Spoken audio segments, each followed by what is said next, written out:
Welcome to the Miss Nina B Show, inspiring you to greatness, where I share words of wisdom, insights, and practical life tips. You know, one of the wonderful things about the Miss Nina B Show and the thing that I do that I love is my what? Yes, celebrating greatness. I love interviewing people and highlighting the wonderful things that people are doing in their lives. So today we have a new person on the show, Miss Marsha Cochrane. Marsha Cochrane. Did I get that right? Marsha, can you hear us? Yes, Are we good? that's right. Yeah. Let me share a little bit about Yes, Marsha. Marsha is a speaker, a writer, and a destiny pacer who has delivered motivational speeches to a multitude of young minds as they prepare to graduate from elementary school. She apparently loves working with the children. Working with young people through church and community groups, Marsha has been able to reach into homes, communities, inspiring mothers and entire families. She's a native Jamaican who migrated here to the United States of America a little over 2 years ago in search of and is actually walking in her true purpose. Welcome to the Miss Nina B Show, Marsha Cochrane. thank you for having me. So, Marsha, would you please share with my listeners a little bit about yourself? Yes, sure, Miss Nina. So, uh, as you read before, I'm a writer and a destiny pacer. Some persons may be wondering, what is a destiny pacer, right? Yes, what is So, that? a destiny pacer, yes, um, I had a whole lot of problems finding my true purpose, right? Which I call my divine destiny. And so I know how it can be when things happen in your life and you're confused, you're not knowing where to go. You have people around you who just don't support you because I've been through it. And so I found my way after many hardships. And so what I'm doing now is to help other persons to walk in their divine destiny. And so I help them to go through the stages to pace themselves. And so I'm a destiny pacer.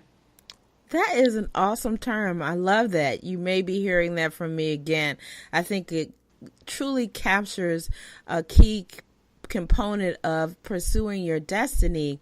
You talk about pacing yourselves. So, what was the trigger to get you to start pursuing your destiny? Okay, so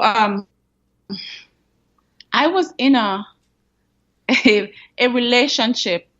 It's actually a friendship, Miss Nina, for over 2 decades with my childhood friends. They were my best friends, right, for over 2 decades. And I recall that somehow I was always seen or felt like a third wheel in that relationship. They ridiculed me. Some things that I said, the ways that I thought was always different. I rejected so many things that seemed normal to them, seemed normal to everybody, but they were my very close friends. They were basically all I had, especially after my mom died. And there was a time when I somehow got tired, and it was as if God was calling me to be separated, to be by myself. And so I tried. I just could not. I was uncomfortable where I was, and so my life, the life that I lived, crashed. Everything crashed. Do you see what I'm saying to you? There were so many Yes. things that happened, and so there was nothing left for me to stay where I was. And though my friends thought once again that I shouldn't be going because I probably was making another bad decision, I knew something was calling me, and I just took up and I took off. Where I was going, I didn't know, but I felt like something was calling me. Wow. And so I answered the call. Well, that sounded like you made the right decision. Sometimes the people in our lives are not seeing what God is calling us to do. And sometimes it requires us to make a radical move, and a lot of people aren't understand that, but it sounds like you stepped out boldly to make that change, even though you didn't know where it would lead or what would happen. So tell us what went on in your life. What was that change, and what did you do next?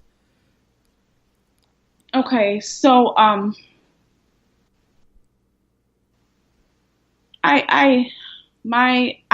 went through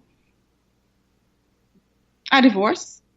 I went through the death of my mom, who had always been my only parent. And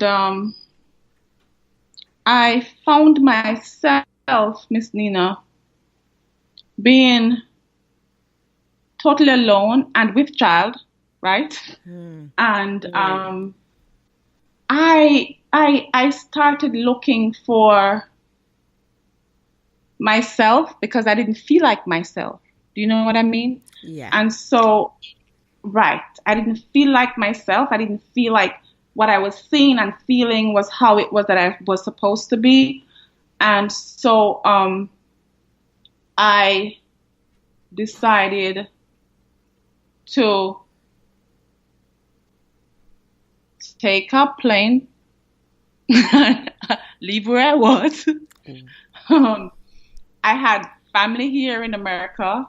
I had an older daughter here in America, and that too made me. I had missed out like 5 years of her life, teenage years, which I think were very important years of her life, and I thought it was time for me to be with her. So that too was calling me, but as I said, there was also something else that was calling me, because I could have stayed where I was and still be, doing what I was doing. And I just took off, and I came here. And there are so many things that happened to, meaning the way right now where I'm at, as I was saying to you, before, that I'm now doing a program. I'm in college doing a program in human services, right? And this is the best thing that I've ever done. And the way that I was led to where I'm at to do this program it's almost incredible.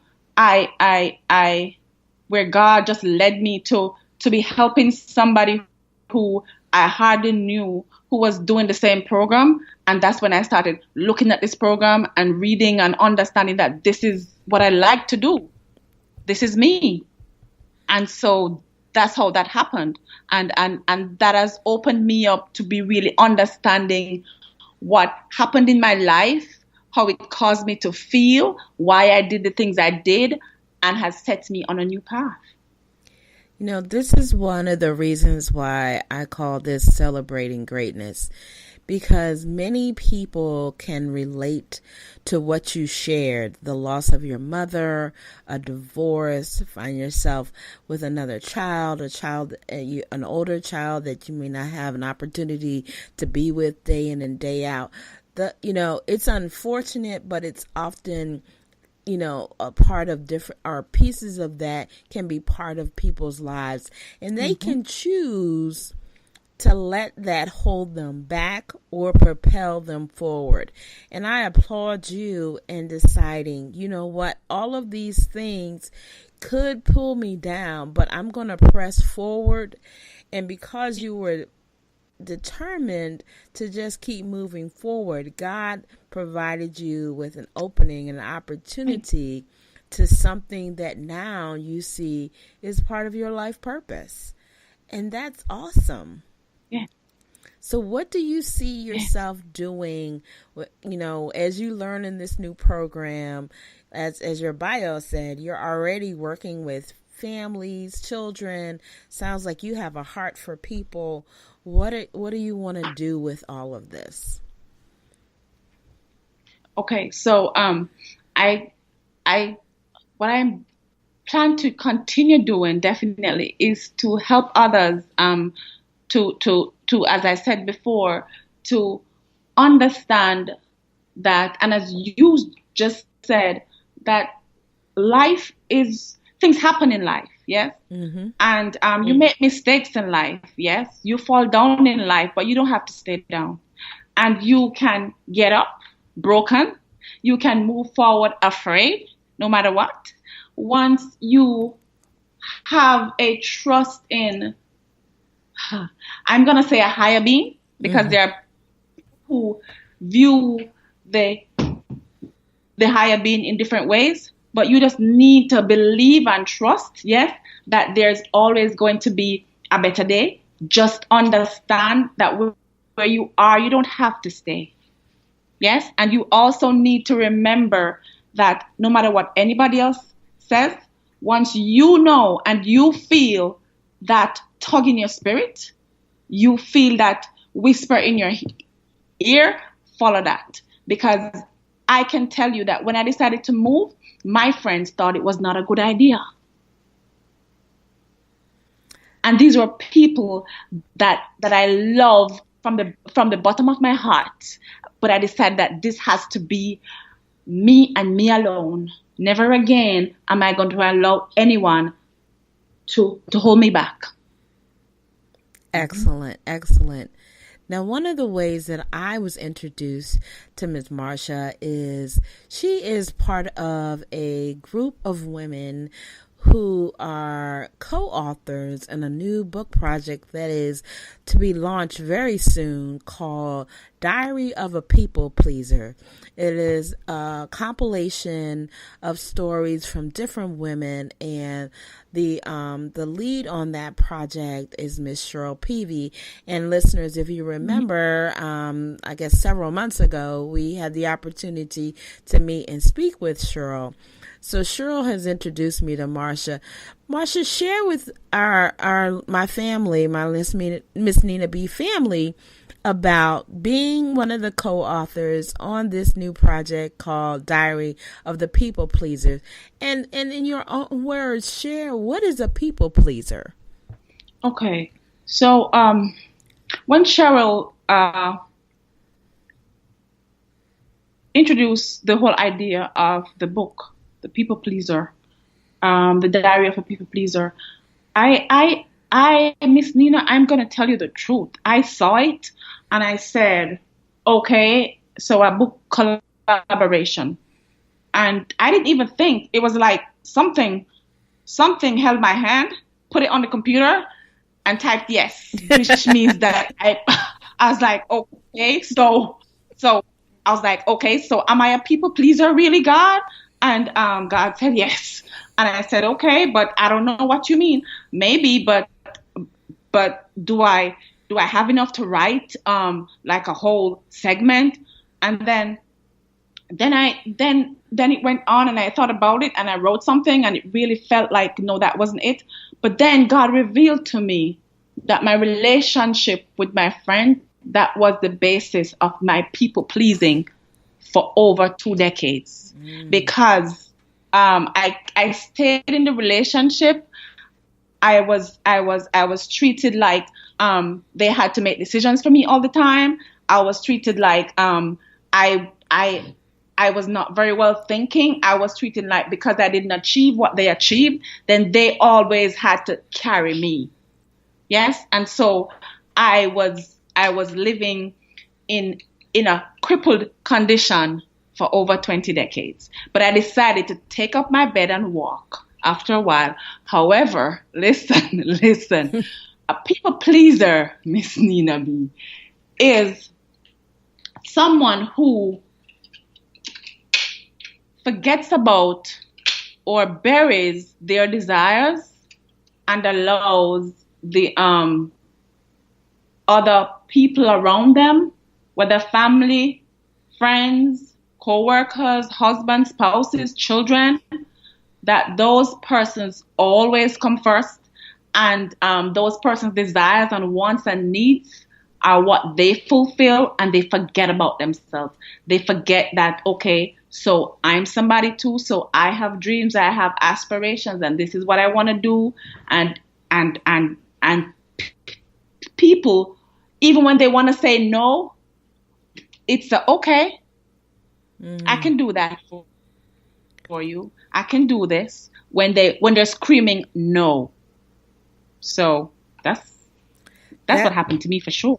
that's very insightful. I can relate to a period of my life early on where